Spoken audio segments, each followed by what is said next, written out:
வணக்கம் மக்களே, welcome back to நேற்று இன்று நாளை.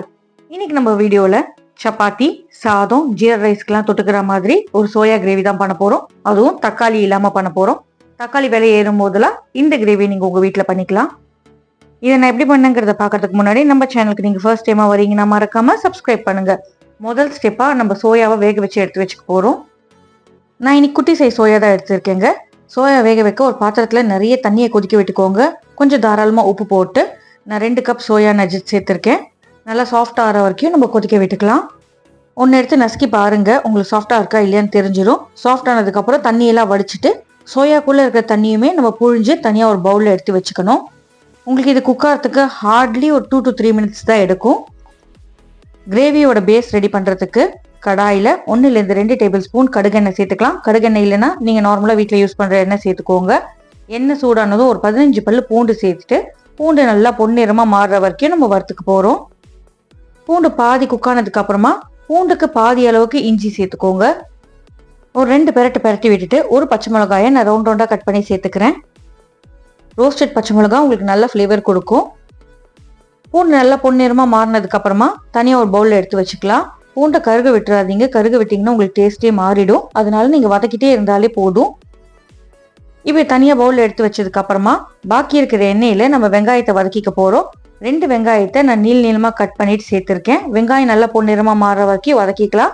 வெங்காயம் கருகிடுச்சுன்னா உங்களுக்கு கசப்பு வந்துடும்.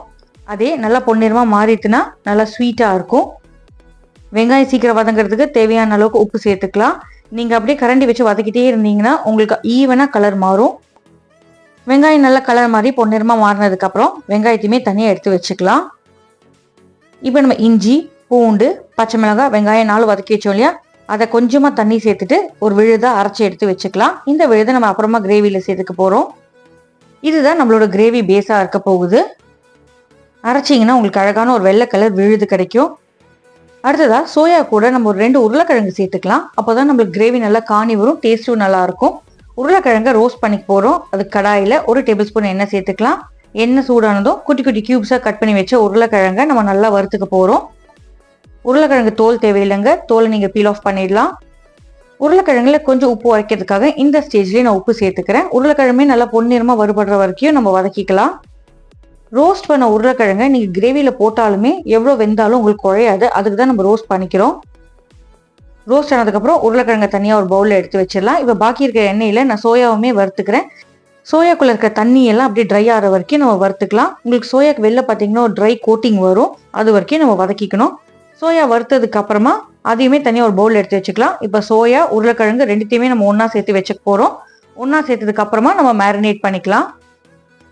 சோயாவுமே இந்த மாதிரி வறுத்து போட்டிங்கன்னா உங்களுக்கு கிரேவியில் குழையாமல் இருக்கும். மேரினேட் பண்ண சோயா பார்த்தீங்கன்னா உள்ளெல்லாம் அந்த உப்பு காரம் எல்லாம் உரைச்சி சாப்பிட்றதுக்கே சூப்பராக இருக்கும். உருளைக்கிழங்கு, சோயா ரெண்டுத்தையும் ஒரே பவுலில் எடுத்து வச்சுட்டேங்க. இது கூட ஒரு 1/4 டீஸ்பூன் மஞ்சள் பொடி, 1/2 டீஸ்பூன் கலருக்காக காஷ்மீரி சிவப்பு மிளகாய் பொடி, 1/4 டீஸ்பூன் கார மிளகாய் பொடி சேர்த்துக்கிறேன். அடுத்ததாக இதுலேயே ஒரு 1/2 டீஸ்பூன் ஜீரக பொடி, 1 டீஸ்பூன் கரம் மசாலா சேர்த்துக்கலாம். இந்த உருளைக்கிழங்கு சோயாக்கு மட்டும் தேவையான அளவுக்கு உப்பு சேர்த்துட்டு ஒரு 4 டேபிள் ஸ்பூன் தயிர் சேர்த்துட்டு நல்லா கை போட்டு நீங்கள் பிசைஞ்சு விட்டுருங்க.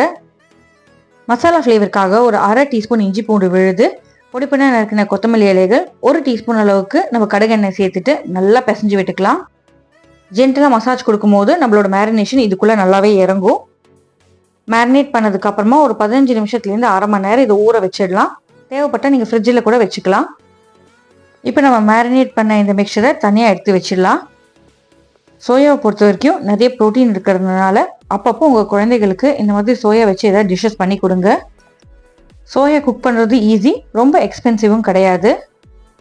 இப்போ நம்ம பண்ணி வச்ச எல்லாத்தையும் அசம்பிள் பண்ண போகிறோம். கடாயில் 1 டேபிள் ஸ்பூன் எண்ணெய் சேர்த்துக்கலாம். எண்ணெய் சூடானதும் 1/2 டீஸ்பூன் அளவுக்கு ஜீரகம் சேர்த்துக்கலாம். ஜீரகம் பொரிஞ்சதுக்கு அப்புறமா நம்ம அரைச்சி வச்சோம் இல்லையா, இஞ்சி, பூண்டு, பச்சை மிளகாய், வெங்காயம்லாம் போட்டு ஒரு விழுது, அந்த விழுதை இந்த எண்ணெயில் சேர்த்துட்டு நம்ம வதக்கிக்க போகிறோம்.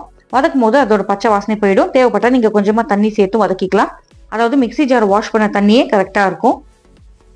இது ஒரு 1-2 நிமிஷத்துக்கு கொதிக்கட்டும்.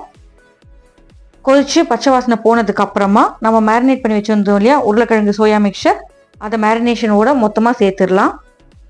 சேர்த்ததுக்கப்புறம் நல்லா கலந்து விட்டுருங்க. நம்ம விழுதில் கூட பச்சை பொருட்கள் எதுவும் கிடையாது. ஆனால் நம்ம மேரினேட் பண்ணதுல எல்லாம் பச்சை இஞ்சி பூண்டு விழுது இருக்கிறதுனால அதோட பச்சை வாசனை போடணும். தேவையான அளவுக்கு தண்ணி சேர்த்துட்டு ஒரு 10 நிமிஷம் கொதிக்க விட்டிங்கன்னா அதோட பச்சை வாசனை போயிடும். நம்ம ஏற்கனவே உருளைக்கிழங்கு சோயாலாம் வறுத்ததுனால கொதிக்கும் போது அது குழஞ்சு போகாது. 10 நிமிஷம் கொதிக்கும் போதே நமக்கு உருளைக்கிழங்குல எதை வேகாமல் இருந்தாலும் வெந்துடும். 10 நிமிஷம் கழித்து உப்பு கரெக்டாக இருக்கான்னு செக் பண்ணிக்கோங்க. தேவைப்பட்டால் கொஞ்சமாக உப்பு சேர்த்துக்கலாம். டேஸ்ட்டை பேலன்ஸ் பண்ண ஒரு 1/2 டீஸ்பூன் சர்க்கரை சேர்க்குறேன். கடைசியாக 1 டீஸ்பூன் அளவுக்கு கசூரி மேத்தி, அதாவது காஞ்ச வெந்தயக்கீரை இலைகளை நொறுக்கி சேர்த்துருங்க. கலந்து விட்டுட்டு ஜஸ்ட் ஒரு கொதி வந்ததுக்கு அப்புறமா அடுப்பை ஆஃப் பண்ணிட்டு ஃப்ரெஷ்ஷாக சாப் பண்ண கொத்தமல்லி இலைகள், 1 டீஸ்பூன் நெய், கொஞ்சமாக கரம் மசாலா, அதுக்கப்புறமா 1/2 மூடி எலுமிச்சை பழத்தை அப்படியே புழிஞ்சு விட்டுருங்க. உங்களுக்கு புளிப்புமே நல்லா பேலன்ஸ் ஆகிடும். கடைசியாக கரம் மசாலா சேர்க்கும் போது அதோட ஃப்ளேவர் மேலே தூக்கி வரும். அதனால தான் கடைசியாக கொஞ்சமாக சேர்த்துருக்கேன். அவ்வளோதாங்க. இந்த கிரேவியை நீங்கள் சூடாக சப்பாத்தி, தோசை, சாதம், ஜீரா ரைஸ், புலாவ் கூடலாம் சர்வ் பண்ணலாம். இந்த ரெசிபி உங்களுக்கு பிடிச்சிருந்தா உங்கள் வீட்டில் ட்ரை பண்ணி பார்த்துட்டு எப்படி வந்ததுங்கிறது எனக்கு கமெண்ட்ஸில் சொல்லுங்கள். நம்ம சேனலுக்கு நீங்கள் ஃபர்ஸ்ட் டைமாக வரீங்கன்னா லைக் பண்ணுங்கள், ஷேர் பண்ணுங்கள், மறக்காமல் சப்ஸ்கிரைப் பண்ணுங்கள். இன்னும் ஒரு நல்ல வீடியோவோட உங்களை நாளைக்கு சந்திக்கிறேன். Until then, take care. Bye bye. Have a great day. Thanks for watching.